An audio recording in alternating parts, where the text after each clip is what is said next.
galerinha! Aqui é a Sabrina, sua audiobooker preferida. Gostaria de apoiar o canal? Chave Pix na descrição. Obrigada pela ajuda! Dito isso, vem ouvir comigo! 21. Robert Pierce está sentado sozinho na sala escura, bebendo sem pressa um copo de uísque. Sua mente está ocupada com o detetive Webb e sua parceira detetive Moen.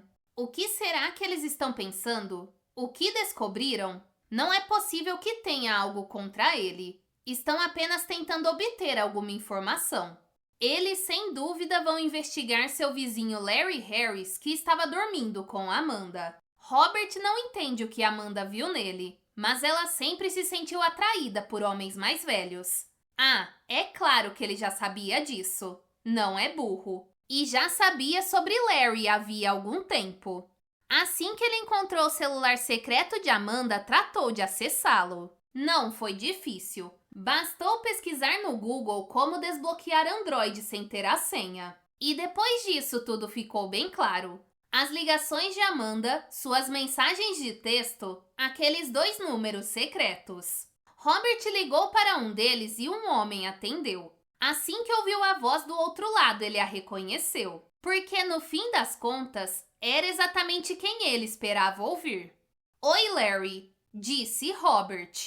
Quem está falando? Perguntou Larry nitidamente surpreso. É o marido dela, Robert. Larry desligou na mesma hora. Ninguém atendeu no outro número. E era esse outro número que o preocupava mais. O número para o qual ela enviara mensagens em que compartilhava detalhes íntimos e privados da vida deles dois, em que dizia que o marido era um psicopata. Essas mensagens o deixaram furioso. Sem dúvida, Amanda conseguira avisar a esse homem que Robert estava com seu telefone. E havia ainda outras coisas naquele celular que ela não tinha enviado a ninguém e que o deixaram ainda mais irado e até mesmo receoso. Ele pensa em Becky. A essa altura ela já deve saber sobre Larry e Amanda se os detetives tiverem feito um trabalho minimamente decente. Robert suspeita que Becky esteja meio apaixonada por ele e espera que ela fique de boca fechada. Não seria bom que a polícia pensasse que ele tinha motivos para matar a esposa. Se Larry Harris contar a ele sobre a ligação que recebeu, ele vai simplesmente negar. Não há provas. Não existe nenhuma prova de que Robert tenha feito essa ligação. Nenhuma prova de que sabia do caso de Amanda. Dos casos. Contanto que o celular pré-pago de Amanda nunca seja encontrado. O telefone não pode ser encontrado. Robert se lembra de quando eles se mudaram para o bairro, daquela festa insuportável a que Amanda insistiu em ir. Ele ficou lá sentado observando-a, tão atraente e tão cruel sem se dar conta. Agora Robert se pergunta se foi naquele dia que ela escolheu com quem ia transar. Eles estavam casados fazia apenas 1 ano. Naquela época sabia muito pouco sobre Amanda, sobre suas tendências. Sua necessidade infantil e inexplicável de seduzir homens mais velhos. E ela sabia muito pouco sobre ele, sobre sua alma sombria e fria. Mas ambos passaram a se conhecer melhor depois. Ele sabe que Becky e Larry estão em casa. Há luzes acesas no andar de baixo, apesar de já estar bem tarde. Robert adoraria poder ouvir a conversa dos dois. Riley espera até que todos estejam dormindo. Coloca uma calça jeans, uma camiseta e um casaco de moletom escuro com capuz e abre cuidadosamente a porta do quarto. Sabe que o pai tem o sono pesado. É a mãe que o preocupa. No corredor, fica parado por um momento junto à porta de seu quarto e ouve os roncos distintos do pai e da mãe. Aliviado, ele desce as escadas na ponta dos pés, tomando cuidado para não fazer barulho. Na cozinha, sem acender nenhuma luz, ele calça os tênis. Está acostumado a se mover no escuro. Silenciosamente desliza pela porta da cozinha até a garagem onde fica sua bicicleta. Coloca o capacete e monta nela. E assim que sai da garagem, começa a pedalar depressa para longe de casa.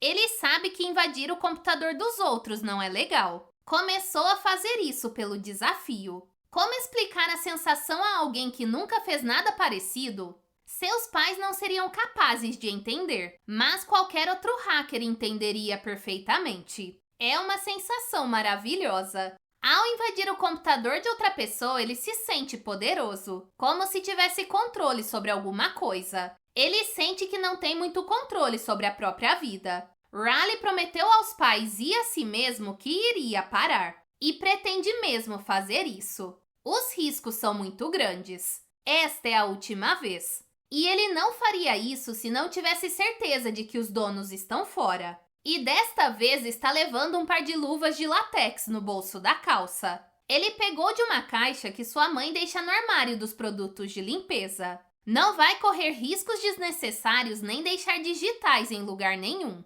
Riley analisa a casa. É uma noite escura e a lua está encoberta por nuvens. Há uma luz acesa na frente da residência e outra no andar de cima. Provavelmente temporizadores. Ele sabe disso porque os moradores têm um gato. E a mulher que trabalha tomando conta de animais domésticos na região e anuncia o serviço num grande adesivo colado no carro tem aparecido por ali nos últimos dias. Riley tem visto essa mulher todo dia de manhã quando vai para a escola. Como as pessoas são burras! Contratar uma babá de pet com a porcaria de um adesivo gigante no carro? Isso é praticamente anunciar que está viajando. Fala sério.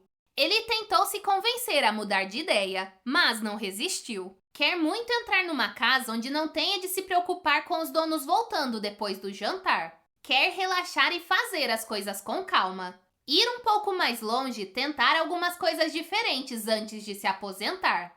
Riley avança sorrateiramente pelos fundos da casa. Não há ninguém por ali. Ele examina as portas e janelas com cuidado. Nenhum sinal óbvio de alarme, mas elas estão bem trancadas. Ele andou vendo uns vídeos no YouTube sobre isso para garantir. Diferentemente do que as pessoas costumam pensar, não é tão difícil entrar numa casa. Ele enfia a mão no bolso e puxa um cartão de crédito. Insere o cartão pela ranhura da porta onde fica a fechadura e começa a mexer na trava. Os caras do YouTube levam alguns segundos nessa operação, mas Riley precisa de quase 1 minuto para fazer a trava ceder com um satisfatório clique. E bem a tempo. Ele está suando em bicas com medo de que alguém possa vê-lo.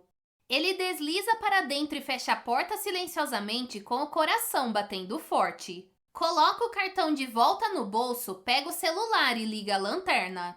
A porta dá diretamente na cozinha. Ele chuta algo, um prato, que sai rolando pelo chão fazendo barulho. Merda! Aponta a lanterna para baixo. Tem ração espalhada por toda a parte. Riley se abaixa, junta a ração e a recolhe com as mãos enluvadas. Agora há um gato preto e branco roçando suas canelas. Ele para 1 minuto para acariciar o bichinho. Não perde tempo no andar de baixo. Os computadores estão quase sempre no andar de cima, nos quartos ou no escritório. Está claro que quem mora ali é um casal com um bebê. Há um quarto principal, um quarto de criança com um berço e ao fundo um escritório. Ele entra no escritório no fim do corredor e começa o processo de hackear o computador. Com um pendrive de inicialização e alguns comandos no teclado, consegue criar uma porta de entrada alternativa e contornar as senhas de acesso. Depois de dar uma rápida olhada, ele tentará uma coisa nova. Usar o computador comprometido para acessar a rede da empresa do dono, caso ele trabalhe em algum lugar minimamente interessante. Riley está tranquilo. O computador fica num cômodo na parte de trás da casa e as cortinas estão fechadas. Ninguém consegue vê-lo. Ele pode passar a noite inteira ali se quiser. Está absorto em sua tarefa quando ouve um barulho. Portas de carro batendo. Ele fica paralisado. Ouve vozes do lado de fora. Merda! Não é possível que eles tenham voltado. Riley entra em pânico. Olha pela janela. Por ali não há saída. Não dá para subir no telhado e ele não vai pular da janela do 2º andar. Enquanto ele tenta se decidir, as vozes vão ficando mais altas. Agora ele ouve o som de uma chave na porta de entrada. Merda, merda, merda! Riley se levantou da cadeira e agora está de pé paralisado no topo da escada. Será que consegue descer correndo e sair pela porta dos fundos? Mas então a porta da frente se abre e alguém aperta um interruptor, inundando o hall de entrada de luz. Ele está muito ferrado. Não tem como sair dali. Riley vê o gato ir até o hall, roçar o corpo peludo numa das pernas do aparador e miar para os donos, mas não consegue vê-los. Leve a bebê para o quarto e a coloque para dormir enquanto eu pego as coisas no carro.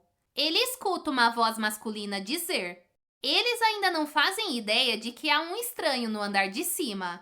Riley volta para o escritório no fim do corredor, mal ousando respirar. O computador ainda está ligado, mas não é possível vê-lo do corredor e ele não emite nenhum som. O cômodo está totalmente escuro. Talvez eles não percebam. Talvez ele possa ficar escondido ali até os moradores irem dormir. Riley sente uma gota de suor escorrer pelas costas. Ouve uma mulher subindo as escadas acalentando a bebê. Gostaria que ela começasse a chorar, mas a bebê continua tranquila. O assoalho de madeira range quando a mulher entra no quarto da criança no meio do corredor. O marido ainda está lá fora, ocupado no carro. Riley ouve o porta-malas bater. Será que deve sair correndo agora? Ou é melhor esperar? São os segundos mais longos de sua vida. Ele entra em pânico. Desce as escadas o mais rápido que consegue, sem se preocupar em não fazer barulho. Chega ao pé da escada antes que o marido apareça à porta. Ouve então o grito assustado da mulher atrás dele. Está a meio caminho da cozinha quando a porta da frente se abre. Ele corre para a porta dos fundos no escuro e chuta de novo o prato do gato, espalhando tudo o que estava dentro dele. Ele ouve o homem atrás dele no hall de entrada. Que porra é essa? Assim como o barulho que faz quando larga tudo no chão e corre atrás dele. Riley não olha para trás. Ele já saiu pela porta e corre o mais rápido que pode. Cruza o jardim dos fundos e pula a cerca sem hesitar, estimulado pela adrenalina. Não para até já estar bem longe, com os pulmões a ponto de explodir. Riley se esconde atrás de um arbusto num parque até o coração desacelerar e ele recobrar o fôlego. Ainda precisa voltar para pegar a bicicleta. Pelo menos teve o bom senso de não a deixar perto da casa. Eles, sem dúvida, vão chamar a polícia. Vão ver o computador ligado e o que ele fez. Carmine não consegue dormir. Tentou ler alguma coisa, mas nada conseguiu prender sua atenção. O que ela deseja é companhia. Sente falta do marido que costumava ler na cama ao seu lado, mas agora ele se foi. Carmine está na cozinha preparando uma xícara de chocolate quente quando ouve um barulho lá fora na rua. Gritos. Fica imóvel tentando escutar. Ouve o som de alguns golpes, depois mais gritos. Vai rápido até a porta da frente, mas não acende a luz. Quando olha para fora, vê uma silhueta magra e escura cambaleando na calçada diante da entrada da sua garagem. A pessoa parece estar sozinha e tem alguma coisa na mão, uma espécie de bastão. Carmine avança um pouco mais, e à medida que se aproxima, vê que é apenas um garoto. Um adolescente provavelmente bêbado numa sexta-feira à noite. Ele agora está parado oscilante, como se não lembrasse o que estava fazendo um minuto antes.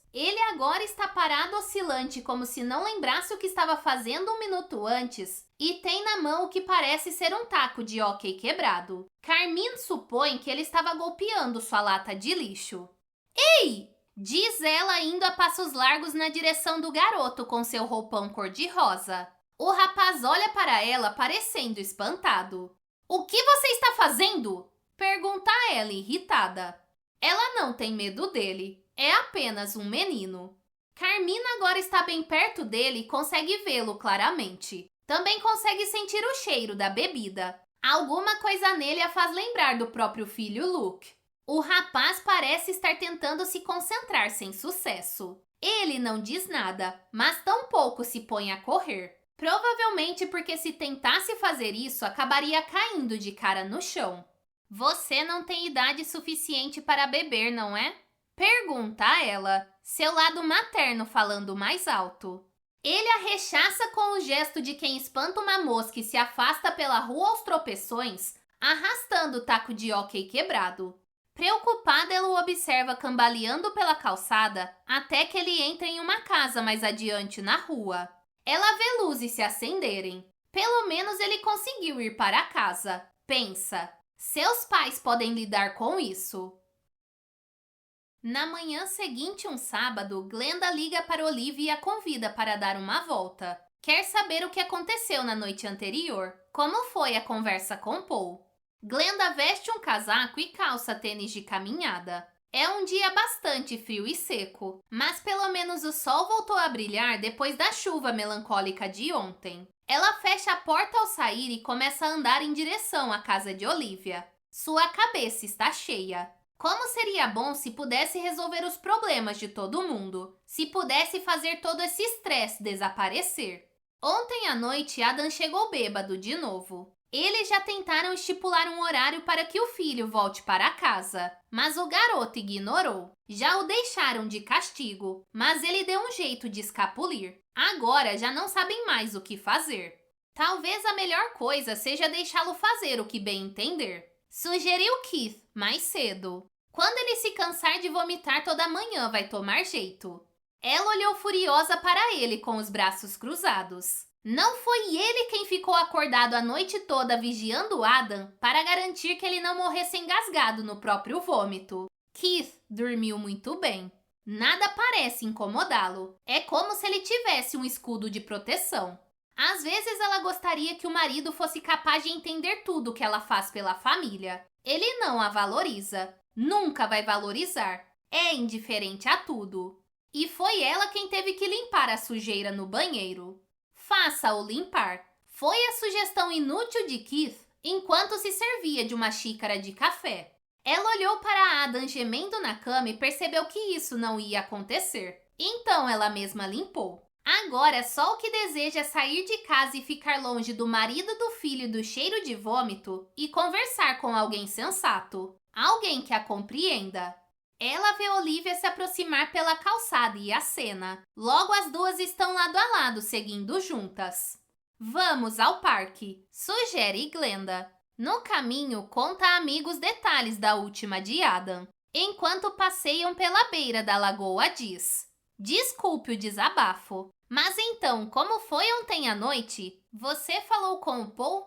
Glenda se vira para Olivia e percebe que ela parece bem menos tensa do que no dia anterior. Olivia assente.